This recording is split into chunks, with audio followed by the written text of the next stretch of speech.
Run of show. We will get to your questions, of course. We're going to hear some opening remarks from Sounders FC President of Soccer and General Manager Garth Lagerwey, followed by Head Coach Brian Schmetzer. Obviously, in the middle, you will find both Craig Waibel and Albert Rusnak, who we are here to introduce today as an official member of Seattle Sounders FC. But to begin, and before we get to your guys' questions, we'll hear from Garth. Garth? All right. Hey everybody, Happy New Year. Welcome back to Starfire. Nice to see all the smiling faces again, even if they're still behind masks for another month or two. Hopefully not much more than that, but we are super excited to be here. And we are really excited to have Albert Rusnak with us. We think this is the player we need to take us over the top. And we couldn't be more ecstatic about having been able to add him to our team. We feel really good about our group. We think that we're going to have a team that's going to be able to compete on all fronts. And in general, I think we're going to wind up with almost the entirety of the team from last year brought back on top of Albert being able to come and join us. So really excited, really excited about this season. I think that this is going to be one of the best teams we've had here. And hopefully we can go out in the field and we can show that, and we can earn that. But that's why we brought Albert here, is to compete for championships. And it was a credit to him that he was willing to come and give us a try here in Seattle with the same idea in mind. Thanks, Garth. Next, we'll hear from Head Coach Thanks, Brian Garth. Schmetzer. I agree with Garth in many different ways on this. Albert's a tremendous player, but let's have expectations, Garth. I mean, he's got to figure out his teammates and everything. So you guys, we want to win championships. He's going to help us. Let's start with that. He's not saying any introductory words, but I wish I could have told you guys the stuff he was saying to his new teammates on the field. I'll keep that quiet, but it was good. And I think the best thing I can say about Albert is just, look, his play is what speaks volumes. And so he's been a tremendous player in our league for 4 years, and so we're really happy to have him on the squad. Seems like a nice guy. Yeah, I'd like to think so. Yeah. See, we'll get it going here. Nice guy, fits in well with everybody, so we're happy to have Albert on the squad for sure. All right, and with that, we do have a microphone coming around from Kevin K here on our staff. We are streaming, obviously, for those watching elsewhere, not in the room. So if you have any questions, now's a great time to raise your hand. We'll get around to everyone for your inquiries. Jackson Phelps, I see you first. Yeah, I'll start with Brian. Off season, it's been only 52 days since that loss to Salt Lake. How has the off season felt for you? Has it felt longer than that, shorter than that? What has your off season kind of been like here? It's felt short because obviously it was a big disappointment, and so you're anxious to get back up on the horse and start going again. I did rib Albert that his team won without him in that last game. That they really didn't need him, so that's why he came to us.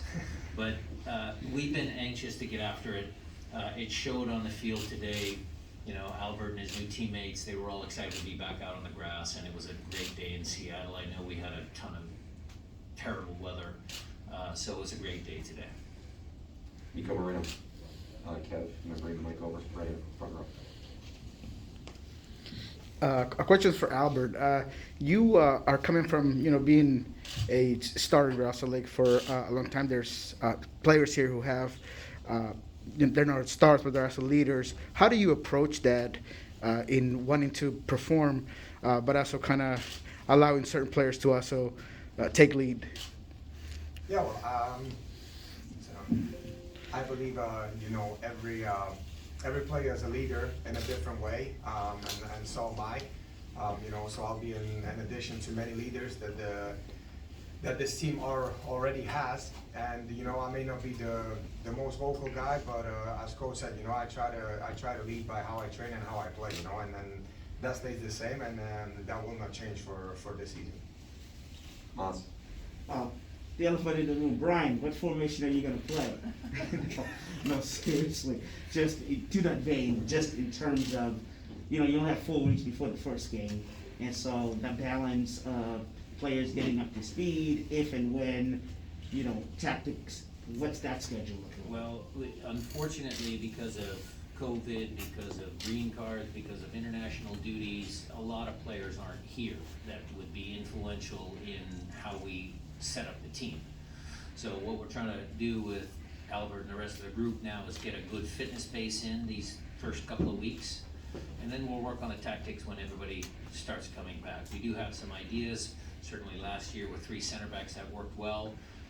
Maz, we are looking going back to 4-2-3-1 or some version of that to get, Nico, Albert, Jordan, Leo, Raul, everybody on the field, because we have a ton of attacking talent on this squad.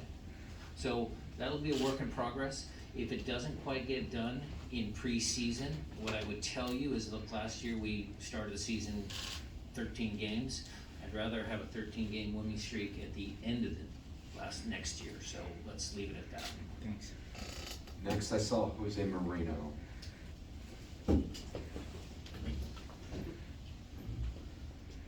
Albert, what were some of the factors that led to you choosing to come to Seattle, and what is it that you feel that you bring to this environment that you would be able to share with us today? Well, the key factor for me was the winning mentality of the whole organization. It starts at the top and it ends with all the players. This is that privilege, the pressure of winning. Basically every competition that we enter. I know it's a hard thing to do, but on the other side, us as players, we want to win everything, even if it's a small-sided in the training game. Everybody wants to win, and I feel like this group already has that mentality. So I would say that was the biggest factor of me coming here, and I'm hungry to win a title as well. So that was another reason. Jeremiah. Yeah, this is for Albert, and I suppose anyone else that might be able to speak to it, but what was the recruitment process like? We've never seen actually a designated player in MLS go from one team to another and remain a designated player like this. I would say it's probably the highest profile free agent move the league has ever seen. So I'm just very curious about the recruitment process, what was going through your mind, and kind of what role having familiar faces like Craig and Freddie played in that. Yeah, it wasn't easy, I'll tell you that. I imagined free agency completely different than what it turned out to be. But I'm not so familiar with everything and all the rules in MLS. I started to know them once I entered the free agency. So yeah, it was a process, and as I already said, there were many things that played part in it, and obviously I knew Craig from my time in RSL and Freddie as well, and of course I had conversations with them, but I spoke to each and every individual that's sitting at this table right now, because that stuff is important to me, and I wanted to hear directly from them. What are the plans, what are the visions, and once we had the conversation, I took my time to think about it, and then I made my decision. So that's how I like to do things. Dave. Garth, with this being such an aggressive move within MLS, signing a designated player as a free agent, how much did the upcoming CONCACAF Champions League appeal to you? Your history says the secondary transfer window is your more aggressive one, but this year it's a bit different. You look, as Coach Schmetzer has always consistently said, we want to try to win any competition that we enter. And I do think that this move is consistent with what we did the last time we were in Champions League. So last time we were in Champions League, we signed João Paulo. And what I would say is just, it's more of we're just trying to maximize value. It's not a belief that the summer is better than the winter or vice versa. It's, the summer's a bigger marketplace, so oftentimes you can find better values in the summer. That's what drives it.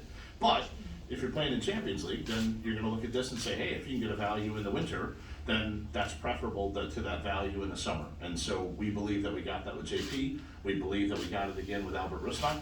And hopefully it puts our team in the best position to succeed both in Champions League and to hopefully win another MLS Cup. Okay, I think we went first time through. For follow-ups or other first timers, please go ahead and let us know. Nico?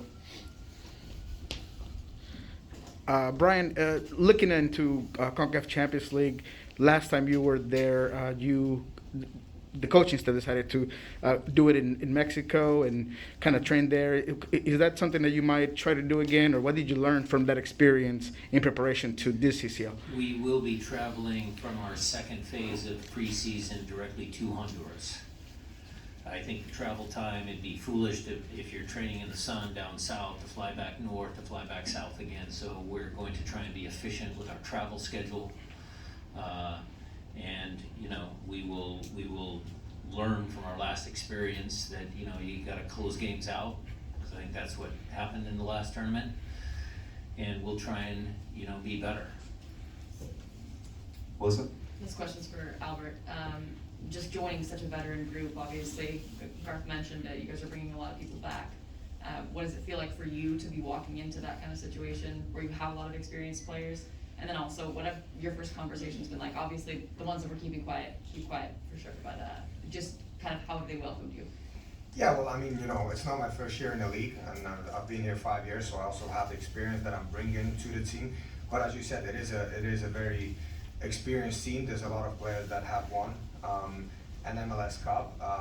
So you know, it's an environment, and I feel like so far all the players that are here have made it easy for me. You know, the transition into the, you know, from a different city here, and then the first training session today. So I mean, I spoke to multiple guys, and probably, you know, all of them. And as the preseason goes on, I'll speak to the ones that are with, you know, national team right now. So I'm sure, you know, there'll be a lot of time to get to know each other a little bit more, I would say. But you know, right now I couldn't have asked for a better start. So it's, you know, it's a thank you to everybody involved, all these guys, all the players, and you know, all the staff members as well. You know, so it's been a smooth transition so far. Jackson, I think I saw you next, and then Jeremiah. Yeah, Craig, would love your take on the signing of Albert and how your history with RSL and your history together may have influenced the signing here.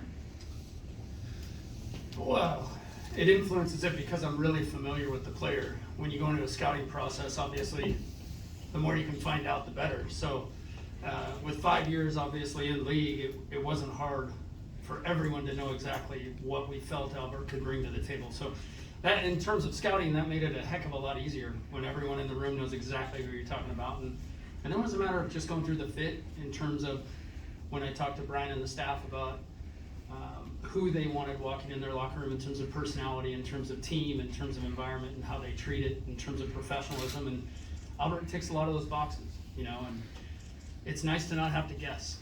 That's what I will say, to be able to speak openly in a room and really describe a player. Freddie has a ton of experience managing Albert. I really just have experience of bringing Albert into a club and then watching him develop. But it was a good process. It was thorough. It was nothing short of what I expected in terms of the way Albert is wired. He wanted every detail, and then time to digest the details, and that's exactly how it went. So just in the end, happy that we got him. Jeremiah? Yeah, I suppose this is for Craig, maybe it's for Garth, but at what point in the process did you identify Albert as a player that you guys were going to pursue? At what point did it become obvious that he was even someone that was attainable as far as bringing in? When the league issued the free agency list, about 3 seconds after that, you know, that you kind of browse the list as we all do and highlight the names that are interesting, and it doesn't take long to highlight a player like Albert in terms of, as you pointed out, it's, you know, it's the biggest move that we've seen in league history in terms of a player changing from one club to another. So didn't take but a couple seconds to identify it. It took a little bit longer to get it over the line, but in terms of creating the introductions and making sure that Brian and Albert and Garth and Albert had enough time to get to know one another, that was a really important step in terms of how they would feel to fit. Let me add that too. But when Waibel first said 3 seconds after the list came out, I'm like, Rusnak's not coming. Come on. This is the best player on That is arch exactly what you rival. said. Right? And a lot of the media coverage, by the way, centered around, well, Albert could have gone anywhere with an MLS, but Albert had offers abroad too. I mean, he's an internationally sought after player, right? And, you know, really, truly, I think if these guys didn't know each other, and if Freddie weren't here, and obviously Albert can speak up better than I can, but I think we were very lucky to be able to have some of the conversations that we had because there was some trust there. It wasn't just jump off a cliff and go to some other team and hope for the best. You know, so, you know, as much as I was initially skeptical of it, I was like, well, yeah, I mean, if we can do it, that's amazing. That'll be the biggest deal in league history from a free agency standpoint. But, you know, look, I got to tip my cap to Albert here. I mean, Albert's the one who said, I'm willing to take a chance. I'm willing to throw in with you guys. I'm willing to come in and play for a new coach, play in a new system, play in a pretty established team, right? And it takes a lot of courage and it takes a lot of confidence to be able to come in and say, you know, not only am I going to hang with those guys, but I'm a leader, and I believe I can be a leader in that group, and I can help that group win championships. So, at the end of the day, this isn't about front offices and cleverness and timing. It's about Albert, and it's about Albert's ability and Albert's willingness to come and join the Sounders, and that's what's really cool about today, is that he was willing to take a chance on us, and hopefully that works out for everybody. Jose, I think I saw you next. Here comes the mic. With the World Cup coming in at the end of the year this year, having it be a different timetable than it usually is, how important was it for you guys to get quality players to reinforce the already established roster that we have, given that we have a lot of internationals in that roster?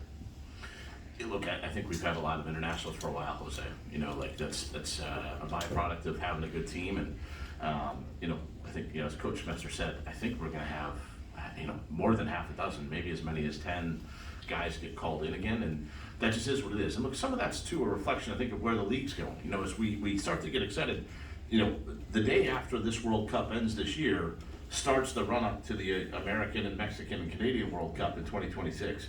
And don't think there's not a lot of excitement about that, right? And you've seen us evolve, right? Like, for 3 or 4 years already, we've said to the league, we're not going to play on FIFA dates. Now, our opponents might choose to. We maybe played some road games on that. But, you know, going back all the way to 2019, where we would, you know, routinely in windows have 10 guys called up, I think we're going to be in a similar posture again now. And that is what it is. And that's a really good thing for us in terms of the growth of the league, the evolution of the league, the evolution of our team, and also the opportunities for young players, right? You know, we have right now 27 or 28 guys signed. That's more than, I've gone entire seasons without signing that many players. And that's a reflection of just how far along our youth program has come. And so now when these guys go away, whether it's in preseason, whether it's in the regular season, that means opportunities for these young kids. So we get excited about that. You know, we get excited, and we've been so fortunate that Ladero and JP and Raul, they've been so great with young players. And it was something we talked about with Albert, like coming from Salt Lake, where they have a big investment in younger players. This is Albert, is somebody who's willing to be a mentor to some of these kids as well. So I think overall, Jose, it's a real positive for us. Go over to Dave next, and then down to the front row to Maz after that.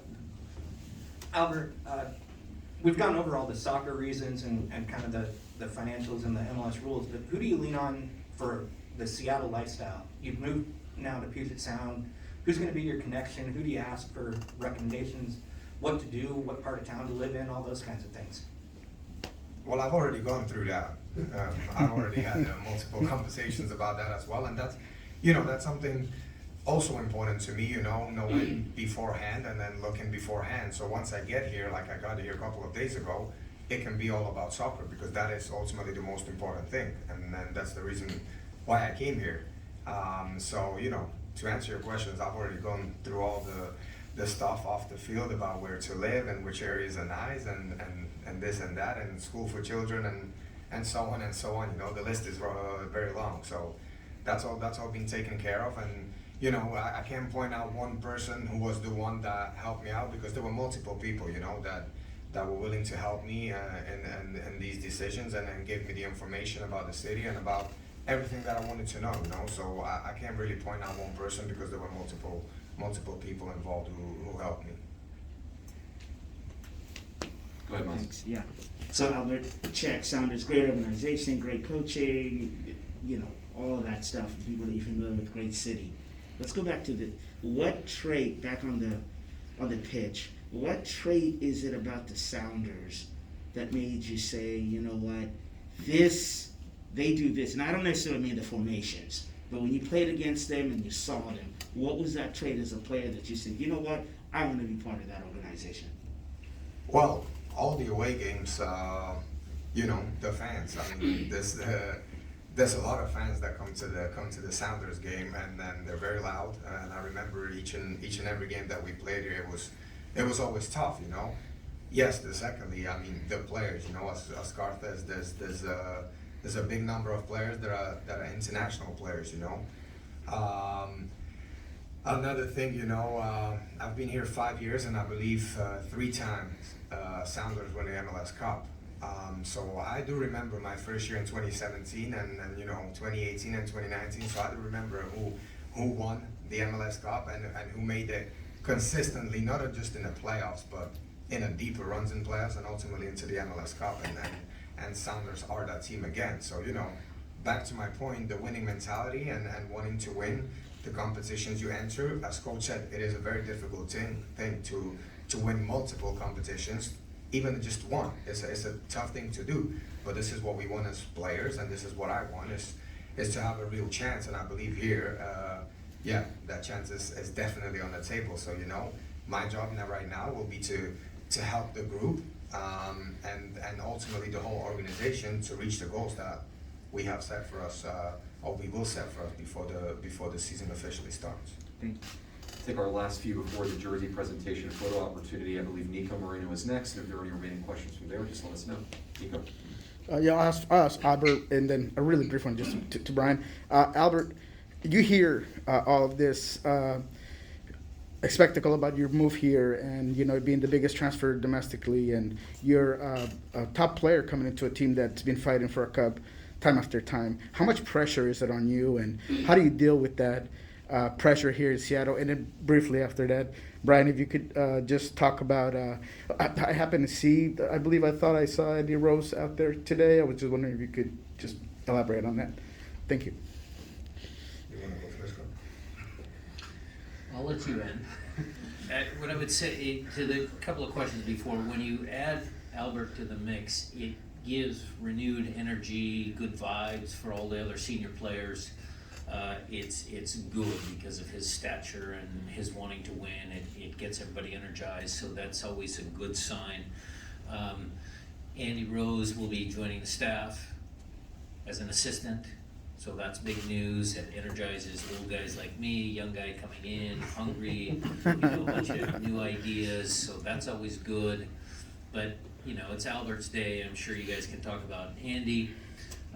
What I would end on before we give it to Albert is, we're just really excited. We're very fortunate, and I believe, because we asked questions about Albert too, he asked us a bunch of questions, but we did our research as well, and nothing but good things about his character, which is always important, the culture of this club, and so he checked that box very well. So we're lucky to have him. Yeah, and back to your questions about pressure. I mean, I can't remember last time in my career where I didn't have pressure, when I didn't, every time you change team, the expectations are high, and there's always pressure. I signed for RSL in 2017, and I was replacing a club legend. Again, pressure, and now I'm coming to a team that is, as you said, is expected to do very well in every competition that we will play in, and again, it's pressure. So it's a good pressure because, as athletes, I believe if there's no pressure, then I don't think you can get the best out of yourself. So the pressure is good. It's not a bad pressure to have, and it's something that I'm used to, and it's nothing new. So I mean, yes, there will be pressure. Don't get me wrong, but I'm ready for it. I think Jackson may have had, or no, sorry, I missed one. No. Okay, Jackson, I think it's your question. Yeah, just really quick one for Albert, and then one more for Garth. Pronunciation on your last name, I've heard it a couple of different ways. How correctly is it pronounced? I mean, it's Albert Rusnak. Rusnak, okay, Yeah. thank you. And then, Garth, we spent a long time towards the end of last year talking about Nico Lodero's health and potentially the long-term elements of his health. Obviously, he's not here, but how's Nico doing, and any other health concerns we should know about going into 2022, or is the team healthy? Look, what I would say is try to answer that holistically, Jackson. We made a commitment, and you guys heard us talk about this at the end of last season, about really rallying around an injury prevention protocol. It's something that we've all talked about at length. We've done a deep dive. How do we keep the group healthy, right? I mean, I understand, symptomatically, we miss Nico. That's very obvious. That's a reflection of that. But what we really want to do is try to evolve our culture so where every aspect, the performance team, the coaching staff, the medical team, the front office, you know, we really are all working collectively to try to give these guys the best chance to be on the field consistently and to give the group the best chance to win. So we are all committed to that. We're going to work toward it. Obviously, Nico is still in Uruguay. We haven't seen him, so you know, offering a speculation about what he's doing or what he's not, we haven't seen him yet. So, and that's okay. You know, that's, you know, he's working his way back. We have every belief that he is going to be able to come back good as new, and we're excited to have him back. But again, Albert was signed because we think he's the best player for the group, and that's independent of whether Nico is playing, not playing, where he's playing. You know, my job as a GM is always fundamentally to give my head coach lots of choices, and hopefully Brian's got lots of good choices to make, and you know, we're going to hopefully bring the best out of Albert, bring the best out of the group, and hopefully win some championships. Did I miss anybody? Okay, there are no other final remarks.